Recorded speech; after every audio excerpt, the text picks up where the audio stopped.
right, welcome everybody. Another episode of the No1 Podcast. I am your host, Coach Jake. Hope you guys are doing good today.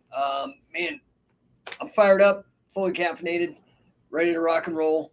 I want to talk about being unstoppable.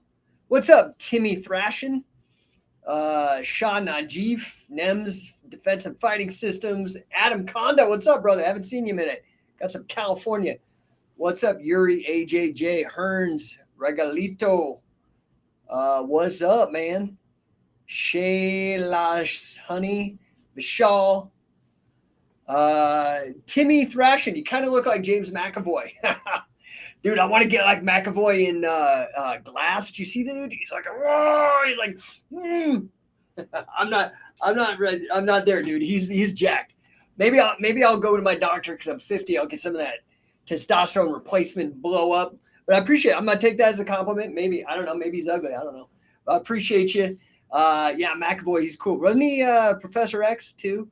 He was in I just saw him last night, actually. It's funny you say that. It's weird because of Glass. That's that Bruce Willis one, 2019 with Sam Jackson or whatever. Anyway, what's up, people?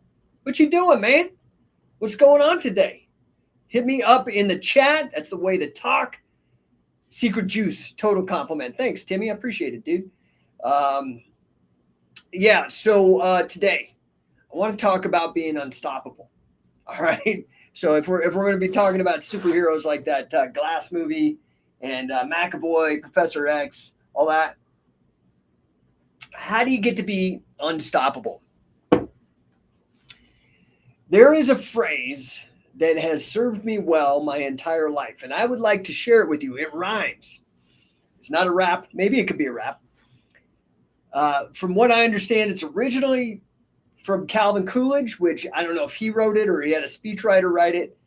But what's up, Johnny Colon? Happy to see you, dude. Persistence prevails where all else fails. Persistence prevails where all else fails, man. That is the key to being unstoppable. So how many of you guys out there watch the NCAAs in wrestling? How many? Give me a number one in the chat. Look, Carter Starucci, or however you say his name, dude. Guy's a stud, killer. Just so you know, right now, the U.S. Olympic trials are happening at Penn State, okay? And, of course, Penn State super dominant. By the way, random trivia. What's up, Sean? What's up, Christelle? What's up, Coach Ramanazov? I hope I didn't mess it up. Hey, even got my dad on here. What's up? What's up, Chris Martin? Happy to see you, dude. Nazar, Bernard, man, everybody's jumping in on here. So anyway, Carter Starucci or Starochi, however you say his name, I'm totally butchering. I apologize. He opened the U.S. Open Olympic trials with a big win today. I don't know if you guys know this, right? Like, so at the, I think this is at Penn State, right? If I'm wrong. How many of you guys watched the NCAAs? Nobody watched the NCAAs? You guys are crazy, man. That was great. And I don't know what happened with DC, with Cormier, but he should still do it, dude. He's a great broadcaster. All this quitting stuff, I don't know about that. Maybe it just wasn't enough money for him. To take the heat or whatever. I don't know what the hell all that shit was about. But, yeah, the NCAAs were great. And I guess Carter just blew it up, right? Day one of the Olympic wrestling trials. Now, where is this Bryce Jordan Center? That's where these trials are being held. State College. Where is that? I thought maybe it's at Penn State. I thought it was there. So I guess Penn State's Carter Starucci just won his opener in the 86 kilo, right? 2.2, what is it? 2.2 pounds to a kilo. Anyway, he won the 86 kilogram freestyle bracket. So the Nittany Lions blowing it up. I guess he was facing Aaron Brooks at 197. Anyway, awesome. Love it. How do you get unstoppable? Anybody have, to me, the key is persistence, right? Like you've got to actually steal your reserve. You've got your resolve. Sorry. You've got to get in the fight. Is that fair? So Carter, for example, blew it up, unstoppable. Just had the NCAAs. Okay, do you understand what it takes to be unstoppable? Persistence. But what is persistence? Persistence is consistency, right? Consistency. You have to show up. Rule number one of success: show up. What's up, Rorschach Graybeard, Tenzin, Zav, Baratov Umid, Daredevil OXX. What's up, all you people? Anyway, you've got to really have persistence. And persistence, the first step of persistence is you got to start. You got to show up. You got to get there. Second step is consistency, over and over and over, right? I got it on my arm. Do it again. I don't know if you guys can see that tattoo. You got to do it over and over and over and over and over again. So you have a guy who's a stud like this Carter kid. Just now he's on his way to the Olympics, man, right? Like, or at least on the Olympic trials. He won his first match against Aaron Rodgers. Well, here's the thing, dude. This guy's been working his whole life. He's a young man, but dude, he's already had. If you're a guy on this level, okay, you're a Penn State wrestler, which means first of all, to even get on the team, you're a freak. Like, you're really good. But then to crush it in the NCAAs, Fargo, all these other. Anyway, so here's the thing. This guy has probably had thousands and thousands of competitive matches. Let's just say in the course of a year, be conservative and say a kid like Carter or a young man like Carter has had 60 matches in a season.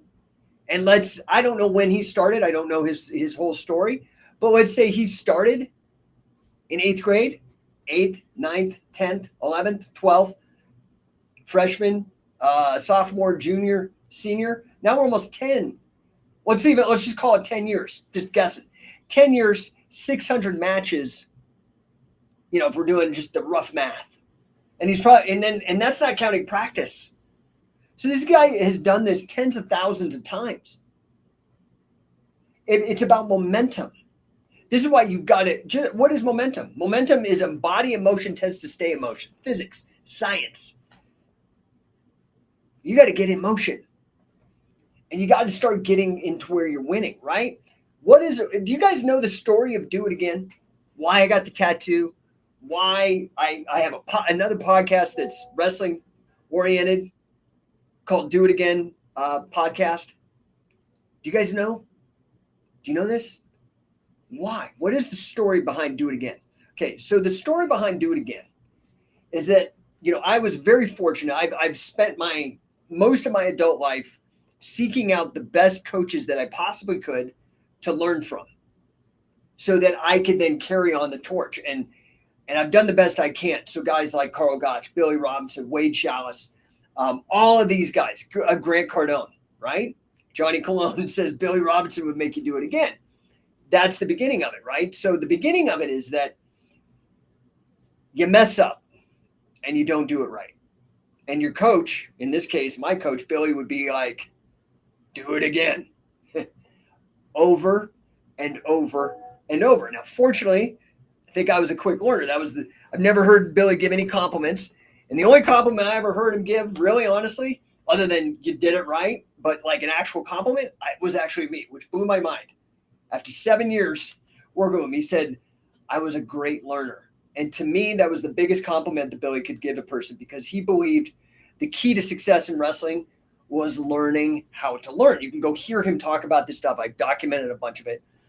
So Do It Again is this idea that if you don't get it the first time, you keep working. You're never going to hit perfection, but you try to get as close as you can, right? You get to as close as you can to the limit. So do it again. Do it again. I saw Billy with guys that were not great learners. He would have guys in tears. And I'm not talking about the guys that he slapped or punched or hit with his cane, which that happened. Those guys a lot of times didn't cry. But through pure repetition, almost like Chinese water torture, making these guys do it again, do it again, do it again. You understand? So, but here's the key to it. I heard it plenty. Do it again. Do it again. Do it again. But once you won or you got it right, then he'd look at you and the whole meaning would shift and he'd go, now, do it again. Do you understand? So you do it again until you fail, and then you do it again, fail, do it anyway, fail again, do it again. Then you win or you do it right, and then you do it again.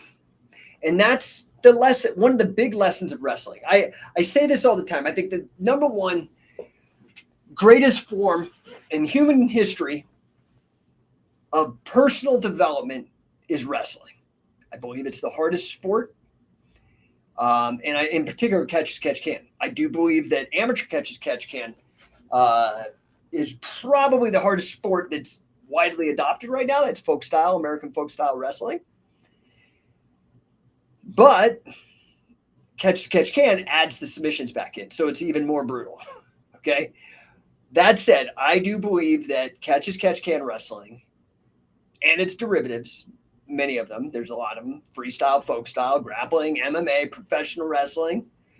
But I do believe wrestling is the greatest form of personal development that a person can get involved with. I think the second, and these are the two things that I've absorbed into my being, into my essence, that I've focused on for the entirety of my life. The first is wrestling, and the second is entrepreneurship. And I think the lessons pass back and forth quite well. That's why my book is called Sportify, talking about taking sportive elements into the business world. I believe that business is a sport. And, by the way, I'd like you to, I'm pretty excited because, for the longest time, I'm a nerd for marketing. I love branding. I love playing with it. It's super fun. So I started No1 Coaching, and my company is called No1 because I do think it's important to be number one, or to strive to be number one. Right now, I have plenty of areas of my life where I'm not number one. I have plenty where I am number one. But I have areas where I'm not number one. It's important, actually, to not be number one at everything, but to strive for it. And then maybe you do hit it. That's fantastic, okay? But in this case, it's the people that are on Facebook, YouTube, LinkedIn, Twitter, they could all see it. The people on Instagram can't see it, so I'm sorry. I just finally positioned a brand in a beautiful way. So No1 is really this company about winning in business. Scientific wrestling is about winning in MMA and wrestling. Okay.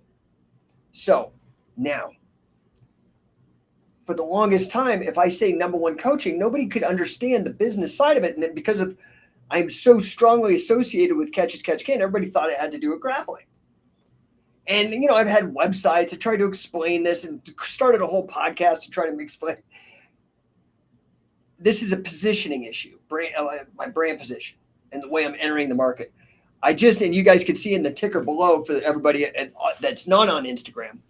And those on Instagram, you can check it out.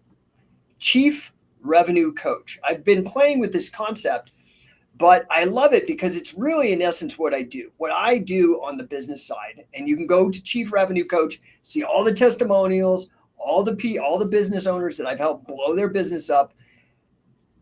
Think about how much money you're making if you're a business owner. If I could get you 30% increase, let's say you make $1 million a year. If I could get you a 30% increase, that's $300,000. I don't charge $300,000. That's ROI. I charge 10% of that, like $30,000. Would you pay $30,000 to get $300,000? That's a 10x return on your money. Okay? Because I increased your revenues just by 30%. Well, that's the low end. I have people inside of 90 days, business owners, that I'm increasing their revenues 200, 300%. And the ultimate aim is to not increase just your ROI 10x, but to also increase your revenues 10x. So I put it together because I like Chief Revenue Coach because it integrates two things that I do. Really, I'm like a chief revenue officer. I've been a chief revenue officer for software companies, but I'm fractional. Does that make sense? Big Money Dodge says, can you help me and my pro wrestling school start? Yes, sir. Get over to scientificwrestler.com. It's built for you, dude. Built for you. Business in a box. comes with me as your coach. This is the most valuable thing.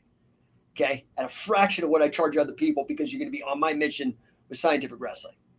Alistair Joseph says, 100% we need to systematically, let's see, I'm going to put this back up. 100% we need to systematically put a serious significance back into submission elements in catch wrestling. Well, yes and no. It's the rules, and people are going to do what they do. So if we look statistically, Alistair, if we look statistically at the old catch wrestling matches when there was a ton of them, right? We don't have them now. I'm trying to bring it back. I'm the guy who started it. I'm the guy blowing it up. Other people are inspired, following my leads. Awesome, great. Start catch wrestling matches. I love it. But what you saw historically is that most people won by pin. Yeah, toe holds, Frank Gotch and whatnot. Yeah, but statistically, most people still won by pin. Interesting, right? And speaking of, I don't know if you guys saw the Rampage Jackson podcast that had Ben Askren. He talked about how he tried to get a catch wrestling team fight against Gordon Ryan and Ben, and they bring some guys, and catch wrestling is where they meet in the middle. I just got on the phone with Ben yesterday. So we're trying to see if we can get Ben involved on the catch wrestling scene, because we're on his radar. We're making a difference. Had some really good calls today. So we're really trying to make this happen for you guys. Anyway, being unstoppable, this is an interesting concept. A lot of you guys have to start really being disciplined and stop looking for immediate gratification. You have to be patient. You have to be patient. It's not easy, okay? But it's what it takes. You've got to be patient, and you've got to push, and you've got to be persistent. And sometimes things are going to take a long, long time. Oh, what's up, Michael? Asking, what is catch wrestling? Is that Greco-Roman stuff? Let's see. Oh, he's on YouTube. Nice. Thanks, Michael. Like and sub in the YouTube. Thank you, sir. Appreciate the reminder. Yeah, please do like and subscribe. Join us over on YouTube if you like. I just hired a guy to get us optimized, so I'm excited about that. We're going to blow up. I think we have 10,000 on YouTube. We have 60,000 on Facebook. We have 165,000 on Instagram. So we're starting to, we're hockey sticking right now. We're on a big upswing. But let's go back to Michael's Dice Media Group's question. What is catch wrestling? Is it Greco-Roman? No. So there's two forms of wrestling in the Olympics: freestyle, Greco-Roman. Freestyle is amateur catch as catch can. In fact, the first Olympics that we saw freestyle, it wasn't called freestyle. It was called amateur catch as catch can. Now, why is it amateur versus pro? Pro catch as catch can had submissions, had concession holds. So the amateurs, just like judo took the dangerous holds out and created out of jiu-jitsu for the sport of judo. Well, amateur catch as catch can, freestyle, and in the United States, scholastic wrestling that you find in the high schools and college, the NCAAs, which is known as folk style. So folk style, freestyle, very, very similar. Freestyle is moving away. Freestyle is actually kind of looking a lot more like sumo these days. Anyway, it is what it is. So if we could add back the submissions that you see in the UFC, okay, or in jiu-jitsu or submission grappling, no gi as they say it, but that's so stupid. Grappling with submissions. It's grappling that has pins and submissions in it. That's catch as catch can. That's what professional wrestling, when it was not fake, and I don't mean any disrespect. I know people get freaked out by that term, but let's say scripted, or theatrical or exhibition maybe is the best word for it. But competitive professional wrestling is catch wrestling. So if you imagine, this is what we're doing with Shoot Pro Wrestling, right? Shoot Pro Wrestling, my promotion, shootprowrestling.com. Check it out. The promotion is really about, and we've got King Mo on board, Pat Miletich, UFC Hall of Famer, welterweight champion, coach of more UFC champs than maybe Greg Jackson, maybe the most winningest coach too, in addition to being, he's the president of my promotion now. I mean, I'm so excited about this. So anyway, I hope that helps. Let's see here. What's he's saying in the USA boxing used to have wrestling in it, and eye gouge is an open hand. Can you box and catch wrestling? No, no striking. So the rules of bare knuckle, which is where catch as catch came from. My coach, Billy, the guy I keep telling you about, his great grandfather was the bare knuckle champion of England, where it started for a while. Obviously, you wear no gloves, and we do see bare knuckle coming back as well today. There's a lot of bare knuckle fighting championships and whatnot. But the deal is you could do a hip toss. You could do takedowns, like certain takedowns in bare knuckle. I don't even know if that's happening in the modern thing. What has happened with amateur boxing or USA boxing or Olympic boxing is they started padding the hands. Now the gloves are like these giant pillows that you put on your hands.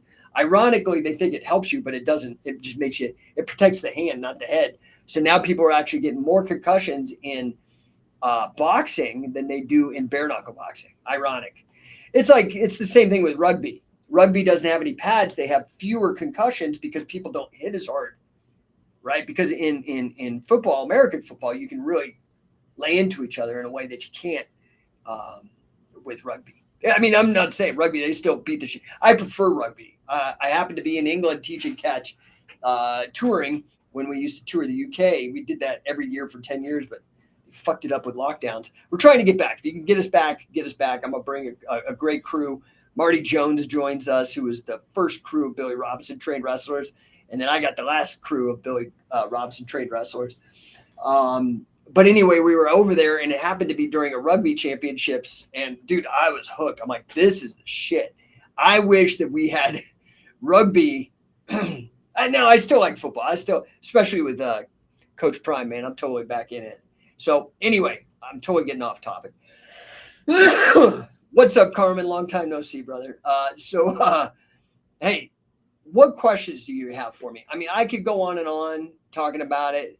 You know, you've got to really, I'm talking about being unstoppable and, you know, Carter Sterucci and all this kind of stuff.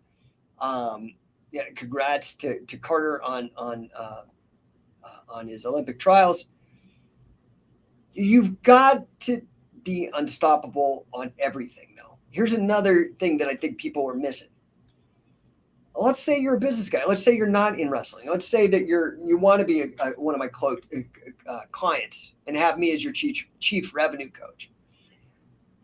Awesome. I love it. Okay. I'm here to help you. I've got the track record. I can prove it. The first thing I'm going to do is I don't believe the mind and body are separate. I'm going to integrate them. I'm going to be like, dude, first thing we're going to do to have you start winning, we got to get time control. I had a whole, I think my last podcast was on time. We've got to get ironclad control of time. You know where that starts? If you want control of your day today, it starts with what time you went to bed last night. So I'm going to make sure your bedtime is happening. I'm going to make sure you're waking up on time, making sure you're exercising, because you got to be a performer. Again, let's assume that business and sports are almost identical. You've got objectives, you've got a team, you've got to get points on the board, you've got to win, you've got to perform, you've got to execute, right? So what do we need to do that? We need to go to bed on time. We need to give the brain rest. We need to give the body rest. We need to work out and exercise, make sure our hormones are optimized, not because you're taking exogenous drugs, but because the endogenous hormones that your body naturally do, because we've been designed to be physical, not to sit at a desk all day, right? So I'm going to start just like I would coaching an athlete. Then we're going to move into what are you doing to actually win? Are we focusing on revenue producing activities, right? What are you doing actually day to day to focus on revenue producing activities? And is there other stuff that you could cross off? Harry Balsania says, speaking of sleep, is 8 hours or close to that the optimal? I mean, here's the thing, dude. We all hear these numbers about 8 and 7 hours or whatever. These are averages. You have to think about you. Some people can get by on 6 hours. I would not recommend less than 6 hours, though. That's like the bare bones. And that's not somebody doing something physical. In fact, maybe you can only sleep 6 hours in a stretch, but I know one of my coaches, Frank Shamrock, Total legend if you don't know who he is. Total legend. Again, another guy that I'm just blessed to have learned from him. But dude, that guy would sleep all day. He would go work out like at a level most people can't even comprehend. Really, you can't even understand how hard he would work out. If you see pictures of him, you can see the guy is ripped. Performance-wise, off the charts, beat everybody. Like he was the prototype. But he'd work his ass off and then he'd go take a nap. Okay, so he's getting the rest, but you don't have to get it all at once, but you need rest because rest is where you recover and where you grow. More growth hormone is released during rest, right? So your brain, if you can't sleep, for example, I have some people, I just can't sleep or whatever. Well, first of all, you need to figure out caffeine. When do you cut it off? Like you got to start taking this serious. You got to start thinking about supplementing maybe with magnesium. I'm not a huge fan of melatonin, but myself personally, I'll use it if I'm really having a hard time and I need to crash, right? Now I'm not going to get into like sleep aids and all that other shit. I'm going to try to do it naturally, try to get myself there. I'm going to try to exhaust myself. Your kids aren't able to sleep. It's because they're probably hopped full of sugar, caffeine, and not exercising and not burning it off. So they're like, and then you got to stimulate it with videos and shit and blue light and all that kind of stuff. So there's a lot that goes into it, but you got to take it serious and you got to get what works for you. You got to figure it out because what works for you might not work for the other guy. This is the thing about coaching, right? Like I coach a lot of people in athletics and in business, a lot. Okay. Like thousands and thousands and thousands in my career, thousands of people. Every person's different and you've got to get in there and you've got to figure out your thing. You can use other people as a guide, but you need to have faith in your own experience and what works for you and what doesn't work for you. Okay. You've got to experiment. That's science, right? You've got to experiment. Use your own body as a lab. They call it like, what do they call it? Like biohacking. But just shut up with all the pretentious branding bullshit. It's just experimenting on yourself to find what works, right? Doesn't sound sexy. I can't charge you too much money for it. But just experiment so you find what works for you so you're performing at your peak. And you know what? Let's get real. There are drugs in our culture. Some are illegal, some are legal. I don't really give a shit. I'm a libertarian, so I'm like, do what you're going to do. But you need to understand they have consequences. If I get somebody, I've had this many times. I'm like, dude, you got to get off. You got to switch cannabis for caffeine. I hate to break it to you. And I'm not a teetotaler. I've smoked cannabis. But it's going to have certain effects on you. It's going to dull you. It's going to take your motivation away. Maybe it'll make you a nicer person, and maybe you need that. I don't know. You got to figure that out. You got to take responsibility. But if you're not feeling unstoppable, Foreign Ryan says, what's the topic? We're talking about how do you get unstoppable? Because doing big things in life is not easy. Big things. I'm not talking like, I woke up this morning, like real fucking wins. Like, dude, I'm about to shoot pro wrestling going and I want to make it the biggest thing in the world. Scientific wrestling is what is known worldwide. It's taken me around the world. The mace belt, everybody swings the mace. Like a master's in financial engineering. That's hard, dude. That's a hard thing to do. Starting and winning and selling companies, like these are hard things and I've done them. And it's not because I'm freaking a genius or I have special athletic genes or even luck, because you wouldn't be able to do it over and over and over again. I'm telling you, if you want to be unstoppable, you've got to have persistence. You got to show up. You have consistency. You have to invest massive amounts of effort. You have to invest time. You have to invest a lot of your money and take a risk. You have to bet on yourself over and over. And you got to fail like a mother effer, dude. I've won a lot, but just like Michael Jordan says, I've won a lot because I failed like way more. Foreign Ryan says small victories lead to bigger wins, consistency and persistence. Yeah, that's really what we're talking about. But how then do you manage your persistence and consistency? A lot of this is you have to go back, and this is where we were at when you asked the question. You have to start experimenting too. You got to make sure that your sleep is the right amount of sleep for you. Take notes. Be like a scientist, dude. And I'm not talking these jerk off big pharma people that have sold out. I'm talking about people concerned with results, improving life, and making things better by measurement and sharing information. To me, that's what I'm talking about, right? And that's going to happen through experimentation. Kabiz Vakili says yes. I'm not sure what you're saying yes to, but I appreciate it nonetheless. Back in the chat on YouTube, I'm so sorry. Man, you asked a lot of questions here, Mike, and I'm so sorry I did not see you. Actually, let's see here. Are you in wrestling anaerobic or aerobic? It depends how long you go. So if you're doing the 3-minute periods today, you can make an argue that you're kind of in both. If you're doing the longer ones where it's 12 minutes, like we have in King Catch, that was the Carl Gotch rule set that I co-developed with freaking the god of wrestling, Carl Gotch.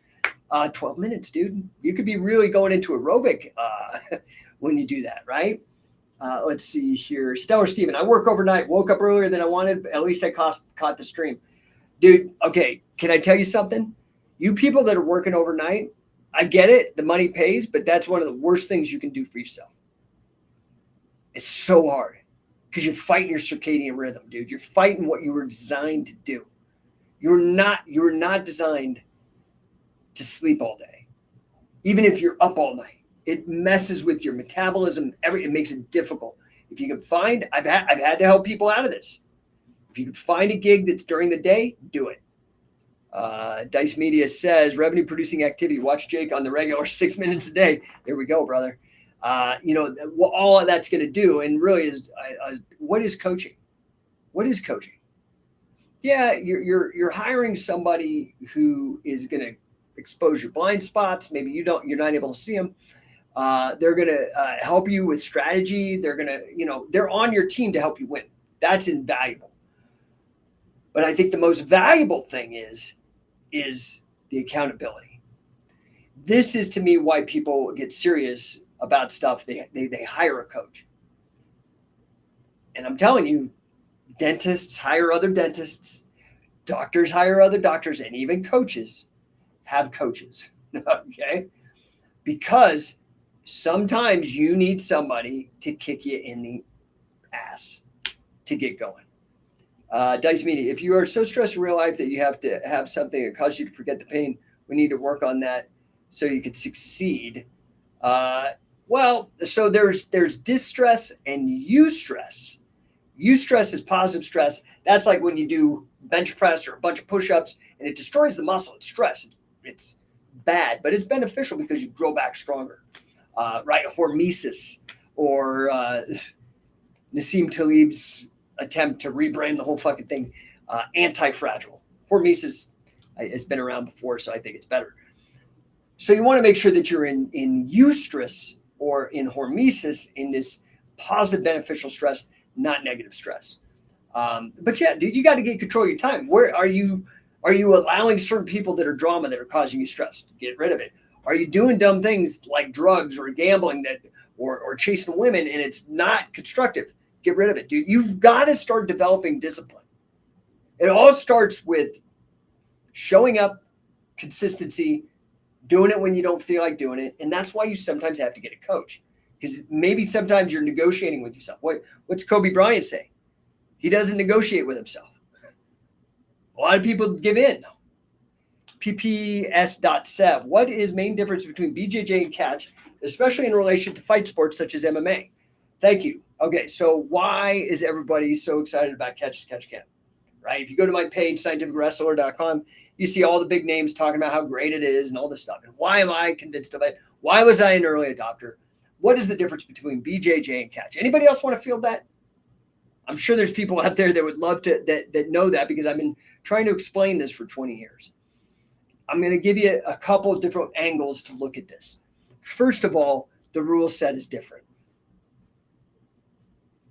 The main difference is in catch wrestling, typically speaking, there are no points.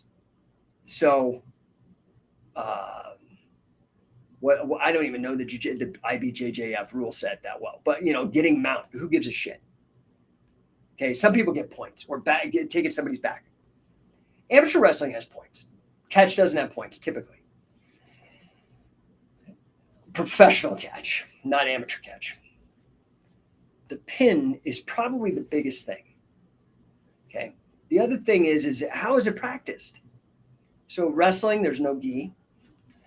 We don't start on our knees. Takedowns are super crucial. What we learn is that 90% of the people that win, that end up getting a pin or winning in wrestling, get the takedown. Okay, these are just statistics. I'm not here to argue with them. It's just facts. So this plays out in a different way. So now you look at like, why are amateur catch can, i.e. folk style or scholastic or American wrestlers that go in college and high school, why are they so successful in MMA? Okay, well, MMA, just like catch wrestling, there are two ways to win. In MMA, what are those ways? Now, of course, you can win with points. I'm taking points out. I'm talking knockout or submission. Fair? How many knockouts have you seen from underneath, being on the ground on your back? It can happen maybe with an up kick, but very rare. Very rare. Pretty much zero almost. There's a few, but very rare. Okay. Most knockouts when somebody's on the ground come from above. This is where the wrestlers train. They train to stay on top. Okay. So you have a guy like Carter, who I talked about, has 600 matches, thousands and thousands of matches in practice at staying on top because he's working on pinning a guy. Bo Nickel, two-time Chalice Award winner, which is the most pins, right? That because that's what Wade's famous for. He still holds the record. But that award is for the person in NCAAs, like the Hodge Trophy. There's the Chalice Award for the best pinner. Bo Nickel's done that twice, gotten the Chalice Award. He stays on top, okay? So you can punch the ground and pound. So again, they're very similar, actually. The circumstances under which you practice. Does that make sense? I don't know if that helps you. There's a lot of differences, but that's kind of the boil down. So there's real two ways to look at it. There's just a sheer difference in rule set by adding the pin. That changes a lot of the complexity and the strategy and how you attack. The second is the canon of technique that developed because of the difference in rule set. Jiu-jitsu is very guard-centric, this concept of wrapping my legs around my opponent and then using that as a control position by which to set up submissions. It works. I have respect for it. But guess what? If all you have is a hammer, the guard, every problem looks like a nail. But not every problem is a nail. There might need a screw. You might need super glue. You might need a saw. Well, if the guard is the hammer, let's call a cradle a saw. And let's call a Nelson super glue. And there's these other control positions and these other things that are much bigger than just this small, tight approach. Plus, then not only am I adding more control positions, I'm also adding, how do I get into those control positions from standing, not my knees? Okay. How do I get into those control positions because we're a combat sport, there's no gi. How do I enter into these positions when there's no gi?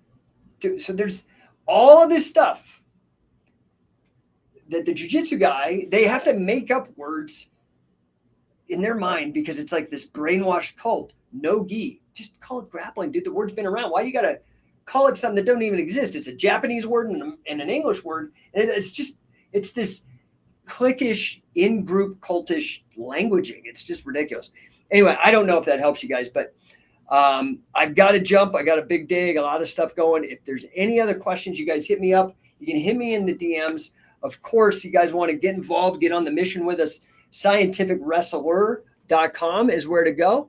Also, that's to affiliate with us. It's a business in a box. You could be a pro wrestling school. I was just up at WWE superstar Drew Gulak's gym, showing them the shooting aspect of professional wrestling, the real competitive catch wrestling for professional wrestlers. I'm at MMA gyms all the time. I am at jiu-jitsu gyms all the time.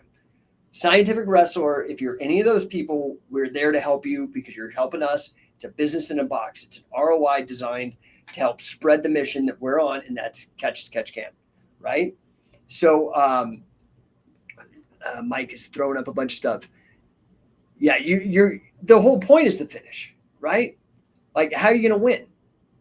And let's see here. Thank you. When can we watch you live? I try to get on here around this time every day, but dude, my schedule is ridiculous. So stay tuned. If you're on social media, I'm going to reach you. I'm on LinkedIn, Facebook, Twitter, Twitch, YouTube, Instagram, TikTok, all of it. So you can find us there. Hit the like and subscribe, make the red button turn gray. Thanks, dude. My hype man doing me a solid.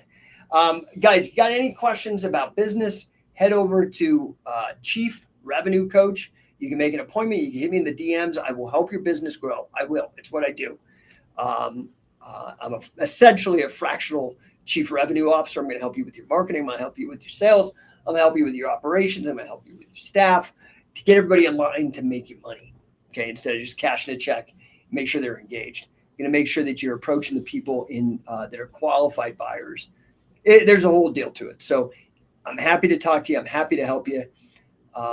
Those are probably the best ways. And of course, you can go to no1coaching.com. That info is there. You can go to Scientific Wrestling. You can go to Coaching Catch.